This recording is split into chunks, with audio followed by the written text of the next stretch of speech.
بسم الله الرحمن الرحيم الحمد لله والصلاة والسلام على رسول الله وآله وصحبه ومن والاه. رب اشرح لي صدري ويسر لي أمري واحلل عقدة من لساني يفقهوا قولي. سبحانك لا علم لنا إلا ما علمتنا إنك أنت العليم الحكيم. رب يسر ولا تعسر وتمم بالخير وبك نستعين يا فتاح. اللهم علمنا ما ينفعنا وانفعنا بما علمتنا وزدنا علما نافعا وعملا متقبلا. Ameen, Ya Rabbil Alameen. All praises and gratitude are due to Almighty Allah subhanahu wa ta'ala, the creator, nourisher and cherisher of this universe. Peace, blessings and salutations upon our beloved master and leader, Rasulullah sallallahu alayhi wa sallam. Allahumma sallimna li Ramadan, wa sallim Ramadana lana, wa sallimhu lana mutaqabbala. Assalamu alaikum wa rahmatullahi wa barakatuh. Ahlan wa sahlan wa marhaba. Welcome to our program, Ahlan Ya Ramadan. We ask Allah subhanahu wa ta'ala to accept from us our ibadat, our fasting, our acts of charity, any acts of goodness, our taraweeh, the recitation of Quran, and any additional form of ibadah which we may have not been doing prior to the month of Ramadan, and which we generally specifically do in the month of Ramadan. Ameen Ya Rabbil Alameen. Continuing in our episode for today, from the theme that we've been discussing over the last few days, Madrasatu Ramadan, the institution of Ramadan, the workshop of Ramadan. And the idea is, what practical life lessons are we learning from the month of Ramadan as we conduct ourselves through our fast and through our different acts of worship, whether it is the qiyam or the fast or the tahajjud or the suhoor or the tilawat of Quran or the iftar. What life lessons are we learning in the month of Ramadan through this workshop, as we're using this terminology, so that we can bring it into our lives after the month of Ramadan and maintain it perpetually. And just as a reminder for ourselves, what Maulana Inam al-Hasan rahmatullah alayhi said, if a person lives his entire life as he would live it in Ramadan, then the death will come to him with the same jubilation and ecstasy as the crescent of the day of Eid. And may Allah subhanahu wa ta'ala grant us such. So, moving on, we had discussed sabr in some detail. That is patience, tolerance. And we broke that down into three parts. Moved on from there was tathhirul lisan. And that is purifying the tongue from any forms of verbal and, by way of extension, physical forms of crime against humanity, and how serious this was. Inshallah, we move on from there today to our third subject, which we will be going through during the course of the month of Ramadan, and with the idea that we can adopt it out of Ramadan as well and throughout our lives. And that is التكافل الاجتماعي. التكافل الاجتماعي. Social solidarity. Social solidarity.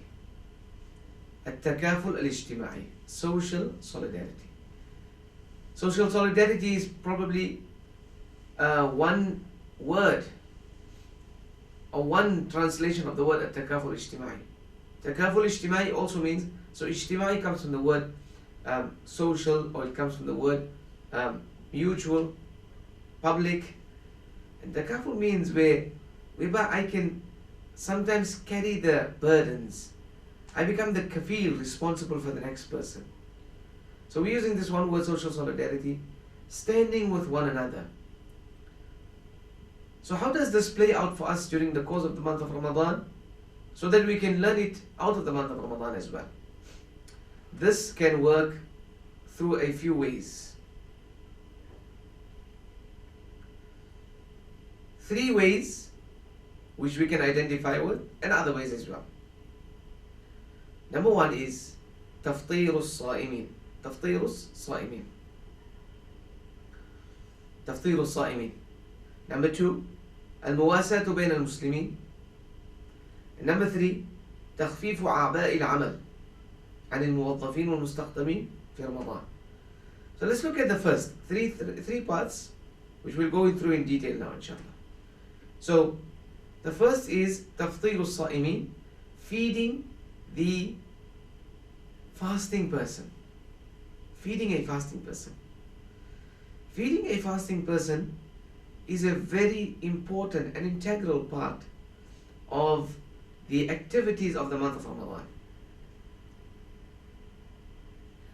And as I was mentioning to my brothers in the masjid on last week Friday, when it comes to feeding of the fast, feeding a fasting person a meal, glass of water, a few sips of milk, some dates, yogurt, whatever it may be, or then going on to feeding him something additional over and above that, a meal as well.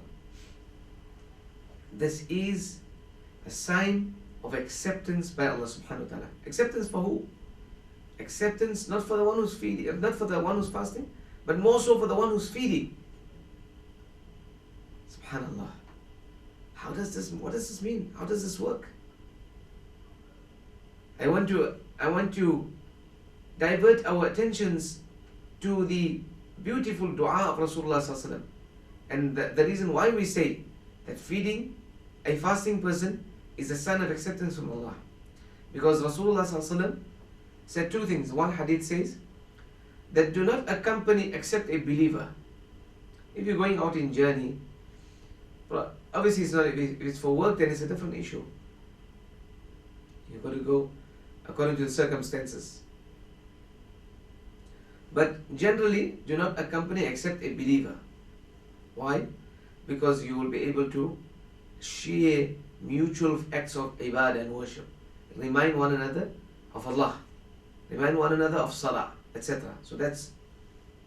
And the second part is وَلَا يَأْكُلْ طَعَامَكَ إِلَّا تَقِي. And only a pious person should eat of your food. Only a pious person should eat of your meals. So when the pious partake of our meals, it is a sign of acceptance from Allah subhanahu wa ta'ala. There's a famous story of, in the early days of the Darul Ulum, Deoband, where a farmer, humble, simple person, soul, used to work and used to earn a few rupees. That day was...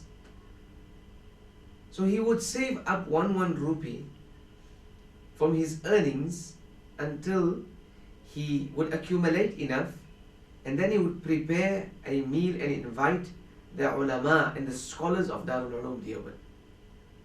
And this person would do it with so much of sincerity, ikhlas, and effort behind it, and purity, hard-earned wealth and earnings, saving that and calling the pious to eat.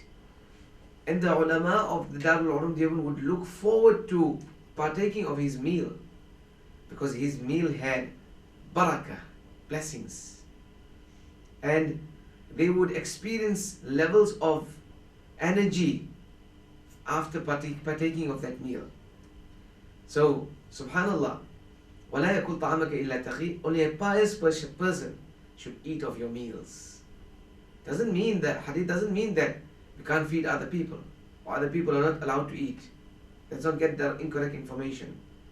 But we should strive personally to make sure that our meals are halal and pure, wholesome, so that when we feed, the pious are brought by Allah subhanahu wa ta'ala to our doorstep, to our dastarkhan, to our ma'idah or our sufrah. Subhanallah. And this is something which we should be competing with each other, vying with each other in feeding the fasting person. تفطير الصائمين. Feeding the fasting person. And if we can't do this physically, those of us who went for Umrah in the month of Ramadan, or just close to the month of Ramadan, when it is some seasons of fasting, then you would have noticed in the Haram, the young children would come and meet you outside the Haram and pull you through and say, no, you have to come and sit at our sufra. and they don't give you a chance. No, no, no, you're not allowed to go anywhere else. The haram may be empty inside, there may be so much of space inside, but that child is going to take you to his or his father's or his uncle's, whoever's sufra is being laid out, and you must sit and partake of that meal. Whereas the meals are all the same. It's dates, it's lemon yogurt, it's a piece of bread, and it's some qahwa, Arabian coffee, and sometimes some of them have some tea, black tea, and there's some water. It's all the same. But it is a matter of acceptance that Allah would draw the pious to your sufra, to your ma'idah, to your dastarkhan. Now let me move our attention. So that's one hadith. And the pious, only the pious should eat of your meals. That is, you should strive to earn that. And let me take you to another hadith. The Prophet ﷺ would make a dua for the person who fed another person. أفطر عندكم الصائمون وأكل طعامكم الأبرار وصلت عليكم الملائكة. When you go and eat the meal of another person, then you should be making this dua. And this is the dua of Rasulullah sallallahu alaihi wasallam. أفطر عندكم الصائمون. May the fasting people break their fast at your meal, with your meals, at your dastarkhan, at your sufra. What a powerful dua. What a powerful prayer of Rasulullah sallallahu alaihi wasallam.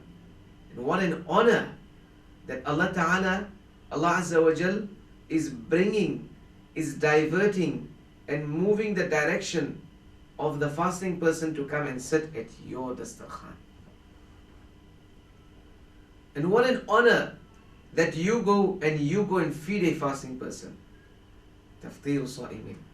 So by doing this in the month of Ramadan, we know that in our masajid, mashallah, in New Zealand, this is a beautiful practice. The weekends, we find that the masajid are feeding. And not only weekends, some masajid feed during the week as well. So if we can prepare that meal ourselves, alhamdulillah, that's fantastic. And then serve it as well, that's even greater. And if we can't do that for some reason, perhaps the domestic circumstances do not allow it, or we do not have the manpower for it, etc., then we could at least contribute towards that cause. Financial contribution or physical contribution or some form of contribution towards an iftar scheme or an iftar and a feeding scheme. Why again? Because this is a sign of acceptance from Allah subhanahu wa ta'ala for the feeding person. So the Prophet ﷺ said, may the fasting person break his fast at your table. And may the pious eat of your meals. وَأَكَلَ طَعَامَكُمُ الْأَبْرَارِ. And may the pious servants of Allah eat of your food. Allahu Akbar. May Allah Ta'ala grant us all that honor, where the fasting people are eating from our food and the pious people are eating from our food. Because this is indeed a sign of acceptance. It is a sign of the purity of the meal. It is a sign of the goodness of your heart and ikhlas and sincerity, inshaAllah. And what do we learn? Again, social solidarity. That how can I share in the fasting of that person, the hunger of that person, the thirst of that person. I want to be the one who's feeding that person. And only you. And I want to take that person away from your dastarkhan, and you must sit at my dastarkhan. You must sit at my table. So by feeding a fasting person, we can feel we're standing with one another. It's not just isolated in my home. It's me and my family. I'm eating and that's it. I'm happy with myself like that. No, it doesn't work like that. SubhanAllah, this is the month of Ramadan. We are experiencing this in the month of Ramadan. Let us carry this one, continue it out of the month of Ramadan as well. Inshallah, inshallah. That is the one. So let us strive to feed the fasting people, inshallah. And then after the Ramadan also, this will give us some motivation to feed and continue feeding after the month of Ramadan. We know out of Ramadan there are food banks that are taking place, soup kitchens that are taking place, feeding schemes that are taking place within our own communities right here in New Zealand as well.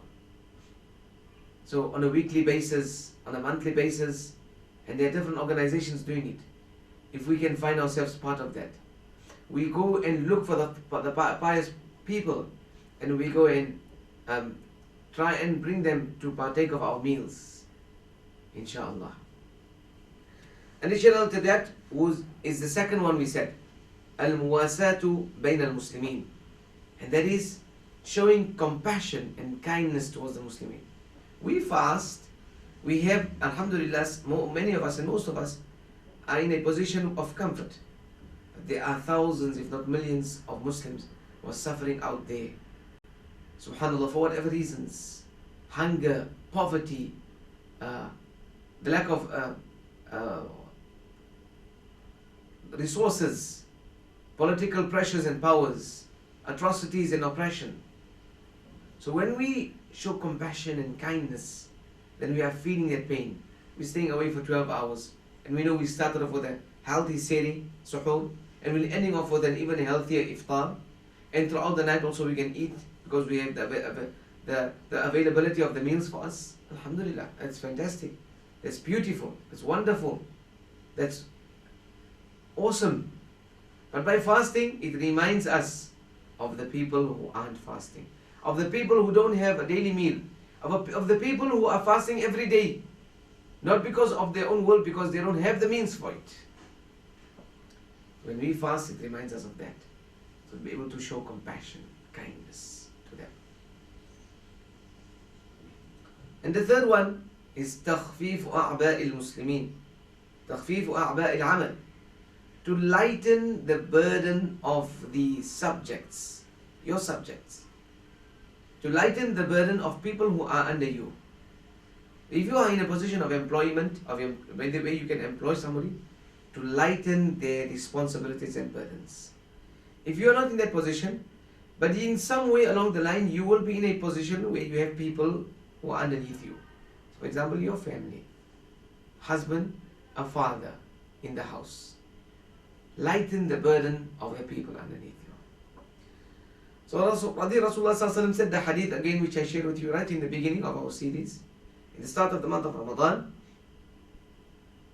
The Prophet ﷺ said, this is the month of muwasat. It is a month of patience. It is a month of sharing. It is a month of caring, where we care for one another. So by caring for one another in the month of Ramadan, we can extend it out of the month of Ramadan. That is why we said, this is a madrasa, this is a workshop, a training ground.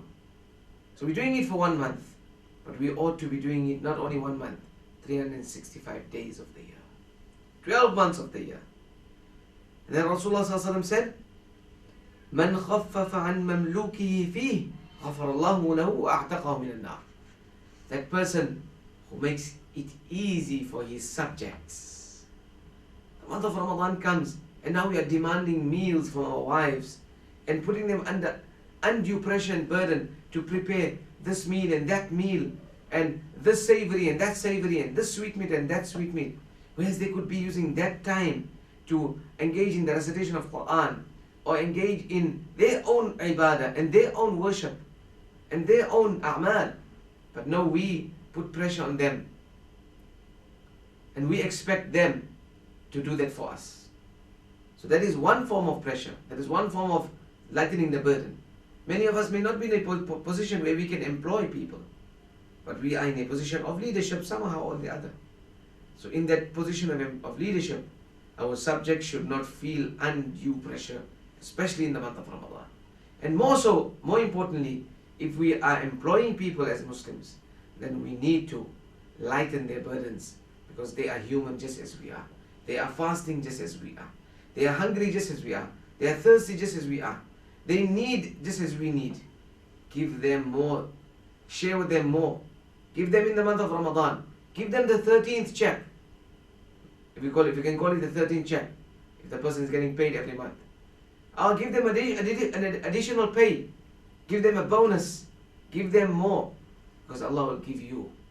Just as you want more, everybody wants more. So the people underneath you, give them as well. And Allah will give you. So that's for our episode for today.